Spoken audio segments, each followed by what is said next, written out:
जैसे तैसे मेरी बीत गई ये जवानी, आशाराम सा बुढ़ापा न बिताना चाहता हूँ मैं, और मेरी अंतिम इच्छा है बस एक बार राधे माँ को गोद में उठाना चाहता हूँ। सभी को नमस्कार करता हूँ। आपको देख के आभास हो गया है सुव्यवस्थित तरीके से दुर्व्यवस्था फैलाने को प्रजातंत्र कहते हैं,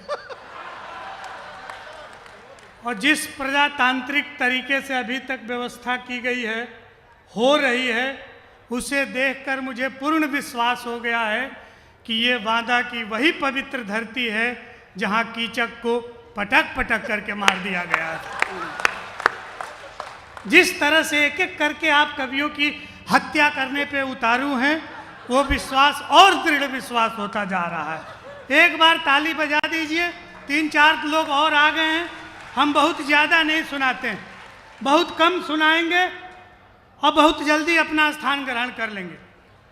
बनारस से आते हैं, बहुत बढ़िया कवि हैं और बहुत बड़े कवि हैं। अच्छा, हंसिए मत, कवि ये लोग भी बड़े हैं लेकिन हम भी बड़े हैं। हमारे मुंह पे मत जाइएगा। जब हमारा जन्म हुआ था तो मुंह बहुत ही खूबसूरत था।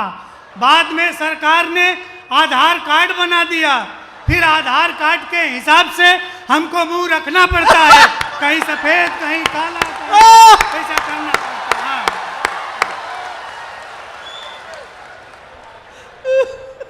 है।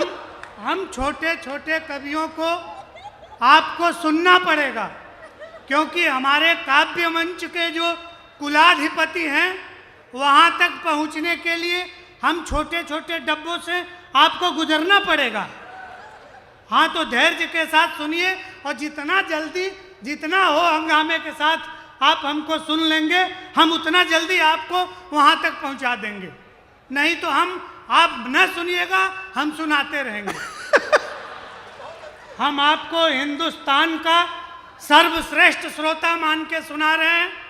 आप मुझे ब्रह्मांड का सबसे महान कवि मान के सुनिए।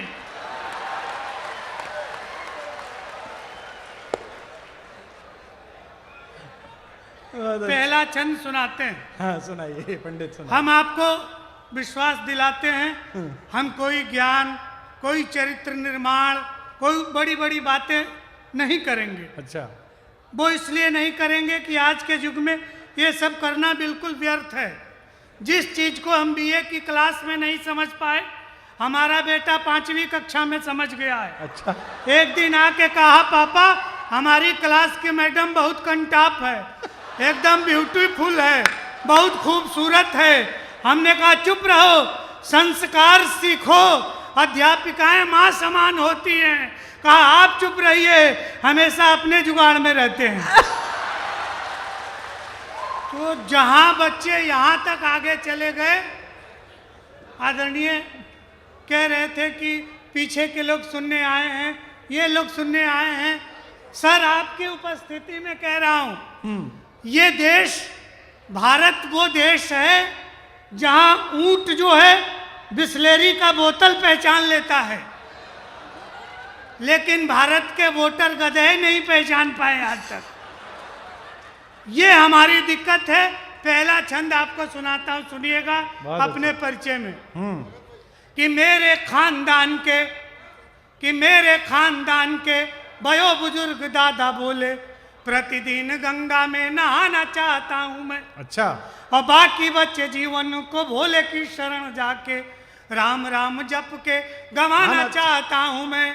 कि जैसे तैसे मेरी बीत गई ये जवानी, आशाराम सा बुढ़ापा न बिताना चाहता हूँ मैं, और मेरी अंतिम इच्छा है बस एक बार राधे माँ को गोद में उठाना चाहता हूँ।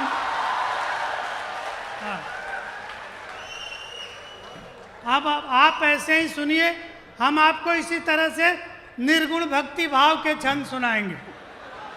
निर्गुण भक्ति, हाँ, ये अभी गजेंद्र जी सुना रहे थे बसंत का छंद। सर, हमारे यहाँ अच्छा, एक लड़का बहुत कोशिश करता था उसकी नायिका जो है मामा के गांव चली गई अच्छा। और वो उसके पीछे पीछे मामा के गांव चला गया। तब तक बसंत आ गया। अब ये बसंत जब आता है तो किन किन चीजों की याद आती है?